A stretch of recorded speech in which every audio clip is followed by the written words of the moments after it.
2 anak, umur 7 tahun dan umur 4 tahun.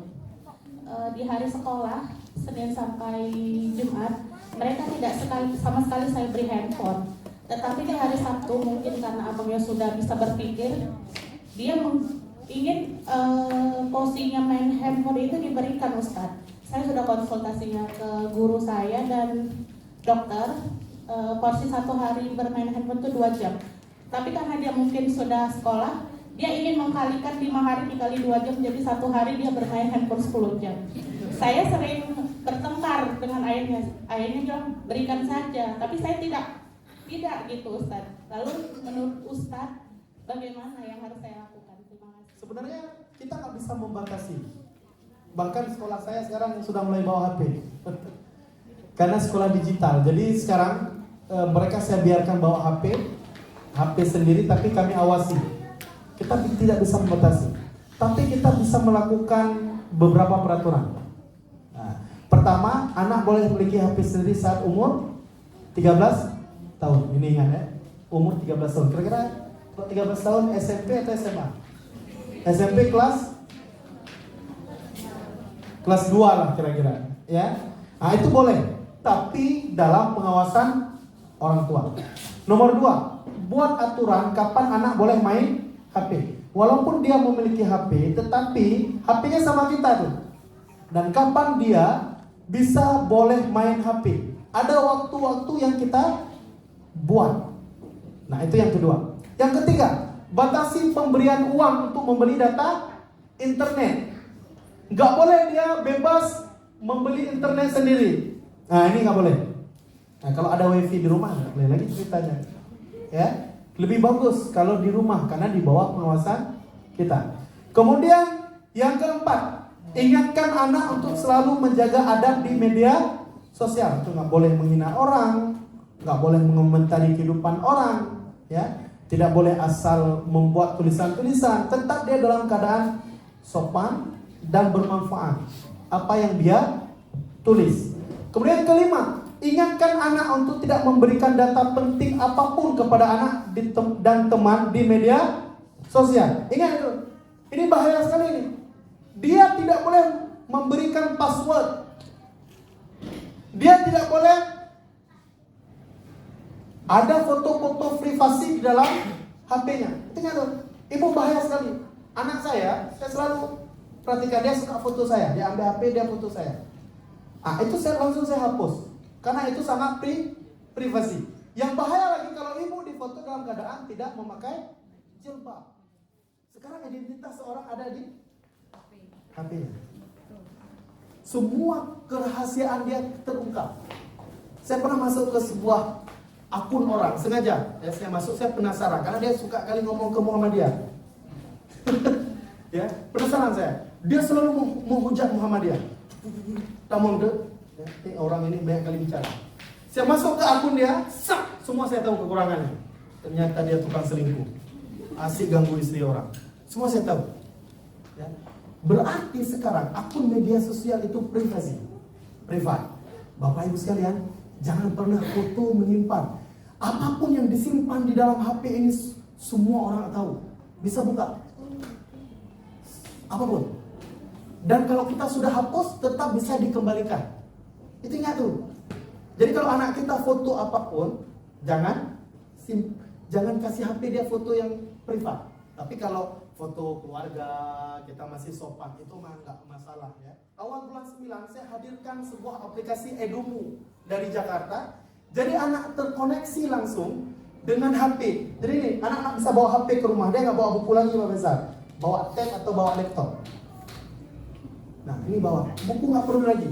Kenapa? Dia hanya akses lewat aplikasi Edumu namanya. Edumu itu punya milik Muhammadiyah. Nanti akan saya tawarkan ke Pak Faisal. Bisa download di Play Store. Aplikasi Edumu. Tinggal dia tulis kode sekolah, username dan password. Disinilah mereka data pertama absensi. Absensi online Pak Faisal. MHP online. Namanya absensi selfie wajah. Kemudian apa lagi?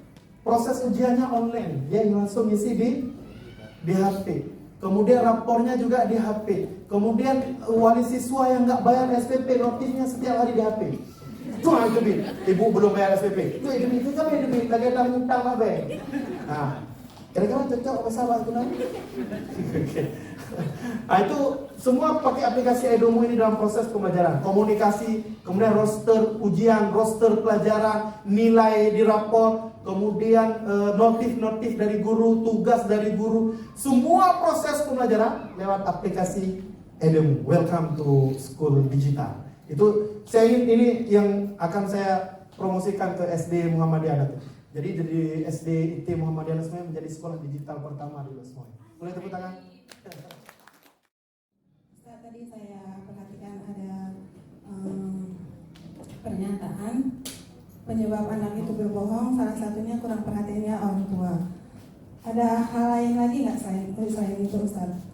Apa selain kurang perhatian, maksudnya adakah perbuatan orang tua yang lain yang bisa membuat anak atau memacu anak untuk berbohong? Saya boleh menjawab. Pertama adalah pantaskan diri kita menjadi orang tua yang idola bagi anak kita sendiri. Itu solusinya.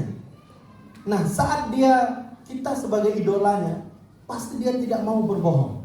Itu yang pertama. Jadikan kita sebagai idola. Orang tua yang idola itu dia sangat karismatik. Ya, misalnya gini nih. Kita udah teriak-teriak, anak kita ketawa. Itu enggak idola.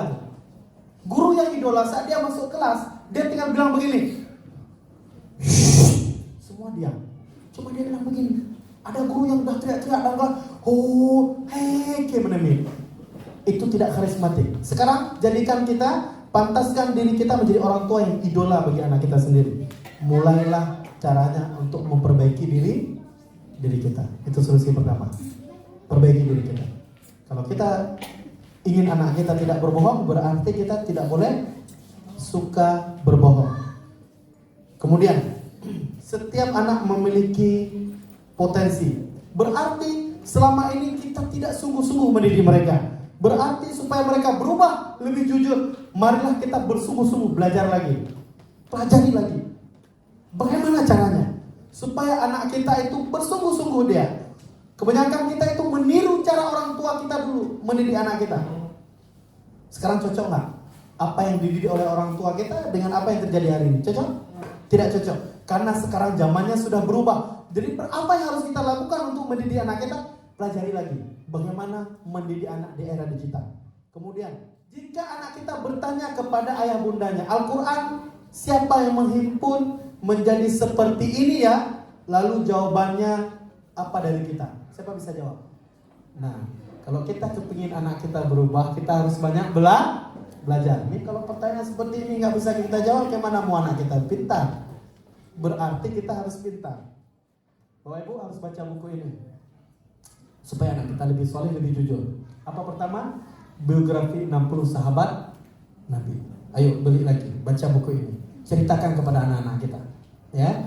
Yang kedua, biografi 35 sahabat Nabi dan sirah Nabawi. Kalau di rumah kita sudah ada kitab ini, berarti kita sudah menjadi ibu yang baik. Jangan-jangan di rumah semuanya yang ada televisi. Ya. Baca lagi biografi Khulafaur Rasyidin. Kita kan bangga dengan agama kita sendiri. Ya enggak loh, Bapak Ibu. Ya.